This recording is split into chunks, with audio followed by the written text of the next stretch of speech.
everyone, and welcome to the LTH product briefing.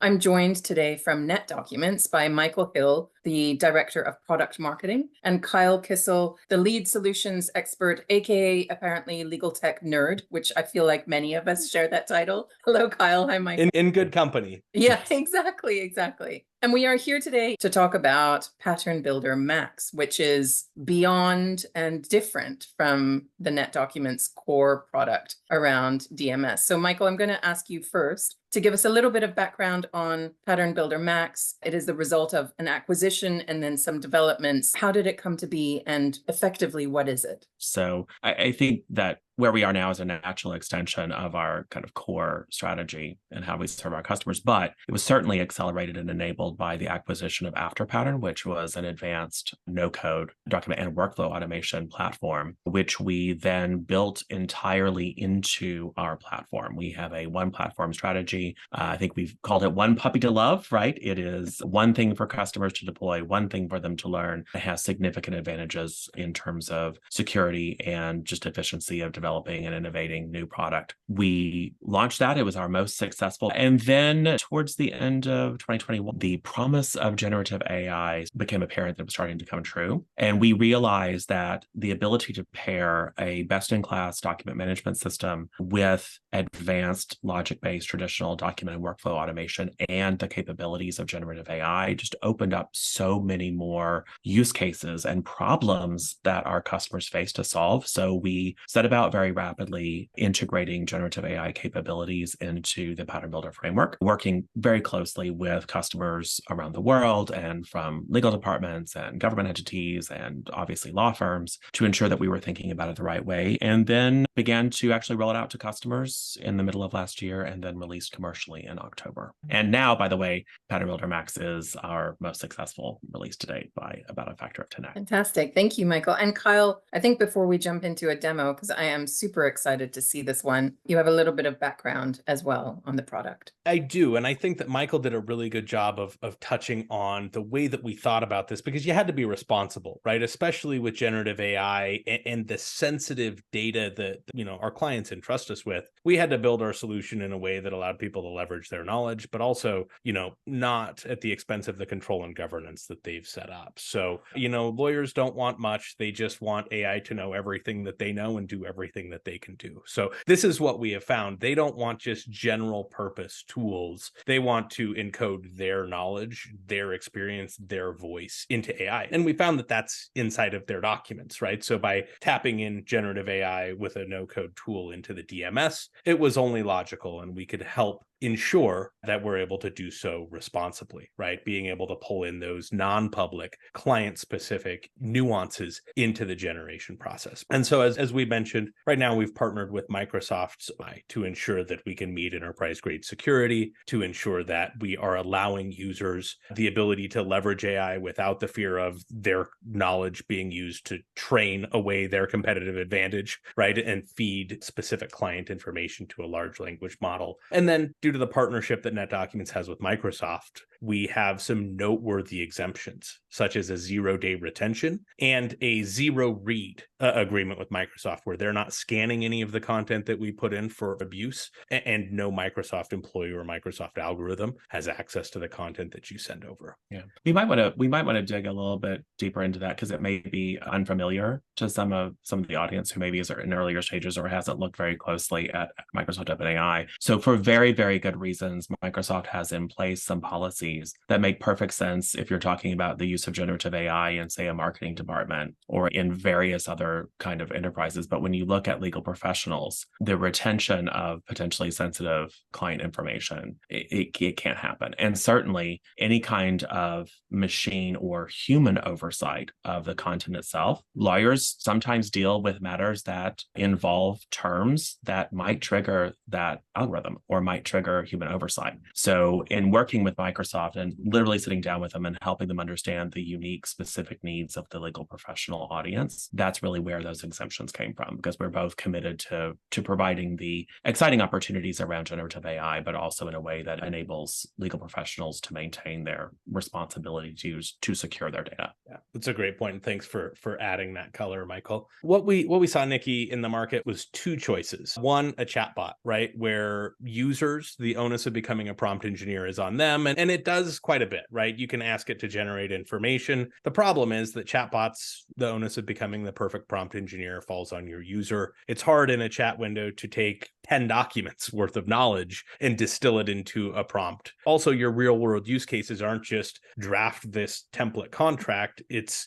the but what else that we were talking about, right? And then this also allows for no control over how the prompt is written, what matters it's available in, or what content is used. So as clients are writing outside counsel guidelines saying you can't use our content against AI, this kind of misses that boat around the control side. A lot of vendors realize that as well. And so they decided to make like their own products, right? That users had a set defined of input. They could pick their documents. You put it into the box, magic happens, and you get the perfect output. What's really happening is just a prompt and a large language model. So as we look, we had a tool that could allow you to automate chunks of text, and that's what PatternBuilder was. And we saw that we could take our PatternBuilder solution, the knowledge that's encoded in the documents in NetDocuments, and pair that with a large language model to remove the obfuscation, right, from the black box models, while still allowing your organization to place the control and rigidity around it. So it's the best of both worlds. We've been calling it the Goldilocks solution, right? It's the one that's just right, where you get to marry the best of control and flexibility. So that is the kind of basic introduction, right? Let's take a look at a couple problems and a couple use cases that we solve. The first of which is one of our studio apps. And Nikki, we talked about this at the beginning of our previous conversation. As we look at Microsoft Word, we can see I have a non-disclosure agreement that we need to review. We don't have the time on this call to review this entire NDA. Fortunately, with the power of generative AI, we can do this quickly and easily wherever we're working. So we can select our document. We can run this against a playbook. We have our KM team that has defined a set of policies around non-disclosure agreements. We've worked closely with our client, and we can say Acme Co. is our client, and we want to QA this third-party paper from XYZ Inc. against our set of standard policies. One, we've loaded all of those standard policies where we can vet, validate, review them, edit them if we need to. Maybe our governing law is Delaware or Utah, so we can make some concessions as we're doing the analysis. And then we hit continue, and we're sending this document securely through the Microsoft services that we'd mentioned previously, with all of the security that's inherent to NetDocuments and those Microsoft services. And we've asked it a couple questions. This prompt is crafted in a way that says, one, tell me if a change is needed based upon those 8 criteria.